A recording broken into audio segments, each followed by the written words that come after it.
Office থেকে বাইরে বাড়ির দিকে যাইতেছি। তো এই জায়গার মধ্যে একটা স্কুটি থামানো, এই জায়গাটা হচ্ছে অমৃত স্টোরের ভিতরের গলি, কমলাকান্ত পাড়ার গলি।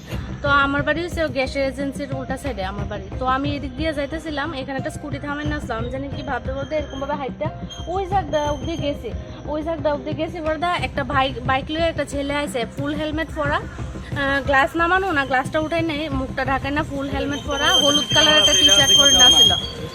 তারপরে আমি ওই জায়গাটা গেছি বলদা, হঠাৎ করে বাইকটা আমার পাশ দিয়ে স্লো করছে, করে আমার ঘাটটার মধ্যে এরকম ভাবে চিপ দিয়ে ধরছে বলতে আমি লড়তে পারতেছি না, ঘাটটা এরকম ভাবে ঘুরাইতে পারতেছি না, তবুও আমি চোখটা এরকম ভাবে ঘুরাইছি। এবার চোখটি বড় করে লাল করে আমার জানি কি একটা কইছে, আমি কথাটা বুঝছি না। তারপরে আমার ঘাটটার মধ্যে যে হাত দিয়ে ধরছে, বা হাত দিয়ে এই হাত দিয়ে আমার চেনটারে পেঁচাইছে, আমার চেনটা ধরতে পারতেছে না, আমার শার্টের কলারের লেগে আমার ধরতে পারতেছিল না।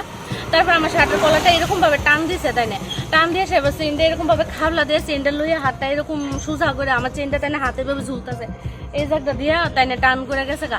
আমি এই করে যাইতেছে, এবার মহিলা জিজ্ঞেস করতেছে যে কি হয়েছে, আমি আমার চেন টান দিয়ে নিছে গা। তারপর চুর করে চিল্লি দেন, আমি দৌড়াইতেছি তাইনের পিছিয়ে চুর করে, কিন্তু রাস্তা তো একদম নীরব আসলো, কেউ আসিল না। তো বাইক লইয়া টাইন না গেছে গা। বাইক নাম্বার কি দেখতে পাচ্ছেন? বাইকের নাম্বার প্লেটটা মুড়ানো আছিল, আমি ভাবছি যে বাইকের নাম্বারটা ফলো রাখুম, কিন্তু বাইকের নাম্বার প্লেটটা মুড়ানো আছিল যে আমি দেখতে পারছি না।